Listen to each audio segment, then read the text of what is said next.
Hello, good morning from Spain. I am Álvaro Villegas from Nokia Bell Labs, and I'm going to give you a presentation in this workshop about a completely new way of doing trainings using immersive media. Let's start. Okay, let's first start describing the limitations of the current technology. Imagine a virtual reality training application like this flight simulator that you see in the image. When you're playing with it, it may be very complete and very nice, but you still have a ghost feeling when you're inside the application. You don't see your body, you cannot touch real stuff. So it's nice, you can learn things, but it's really strongly limited in terms of the learning capabilities that it can provide. Why is that not enough? Why virtual reality is not enough? We think that mostly a very important limitation is that you can only provide a representation of your hands and in the scene, so it's just an avatar of your hands, and the things that you touch are not real. You cannot really touch things. You cannot see your hands, you cannot see the tools and the things which you should be doing your training. That's a strong limitation. But then you can wonder, why not using AR, which is designed exactly for that, for using real stuff around me. That's true, but with state-of-the-art goggles today, you have very strong limitations. First of all, the field of view is very limited. You have all experienced that. And on the other hand, the occlusiveness, I mean, the capability of changing dramatically the world around you with something else, which is really important for training, is simply not possible.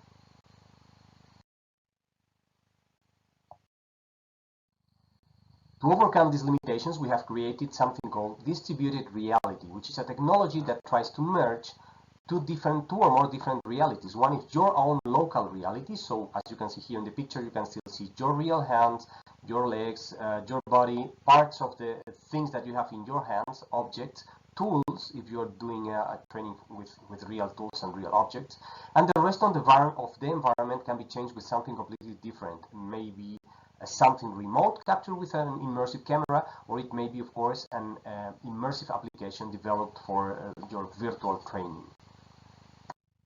And what we call real haptics here is the possibility of adding real objects to the scene that you are experiencing, meaning that you can touch real things that are around you, and we can keep their original appearance or dramatically change it, as you can see here on the right side of the picture. Hands are real, the table that the guy here is touching is real, but the appearance is completely different. Imagine the power that has for training applications. Here you've got an example. In the left side you see what you really have in your hands, which is just a cardboard with some QR codes. On the right side you have a tablet, a cardboard tablet that you can fully control with real video.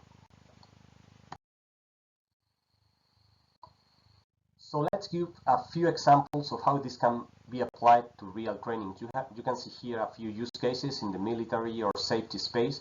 The one at the bottom right is a very nice experience of doing work at height, in which you can train your people that need to do real installations with real tools, complex stuff that in real life will be done in a very high tower. But you cannot do that with a virtual training. With distributed reality and real haptics, you can do that. You can provide the real feeling of doing that complex technical work while really being at a very high place. Let's get another example with a remote driving application. On the left side you have the typical cockpit with screens providing the view for driving. On the right side is the distributed reality equivalent. The hands and the steering wheel are real, are local, you're touching them and you're controlling them as in a real car. The car cockpit can be generated by a computer application, so that's virtual, and what you see through the windows is something which is either captured from remote cameras or generated by your training application. Okay, so we have a nice new technology and we have to test it. That's the next step. Instead of designing a boring test, we decided to make it fun and designed an escape room experiment with some puzzles that the user had to solve in less than 5 minutes. What you see on the left side is the real objects that the user can touch and manipulate for solving the puzzles. What you see at the right side is what the user really experiences when inserted into the game. So the architecture for implementing that is based on Oculus Rift goggles with a mounted set mini stereo camera used for capturing the egocentric view of the game. For filtering the hands and the objects, we are using a simple color-based algorithm, and to track the objects whose appearance has to be changed during the game, we use Aruco library. The game itself is written in Unity. We carried out a complete experiment last October with 53 users.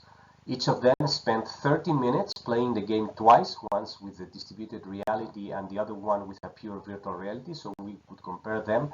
And then at the end of each play, they filled a complete survey. After the experiments, we used the information derived from the questionnaires to evaluate the validity of the distributed reality and the real haptics technologies compared with purely virtual reality versions. And we evaluated both the subjective feeling of the users about the presence, the embodiment, the quality of the experience, and also the objective usability of the system, how fast or how well they were able to solve the different puzzles. The conclusions are fully explained in the paper that is presented in this workshop, but in summary, the conclusions were the following.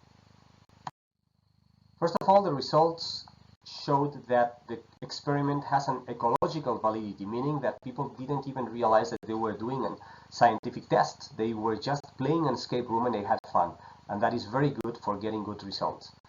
Those results showed that consistently everyone considered distributed reality with real haptics as much better than the virtual reality counterpart. The ownership of their own body, the way in which they could control stuff with their hands, with the real hands and real objects, was considered much better than a pure virtual reality experience. And finally, it was very interesting to see that people enjoyed the experiment, and some of them were even willing to pay for it. Nice.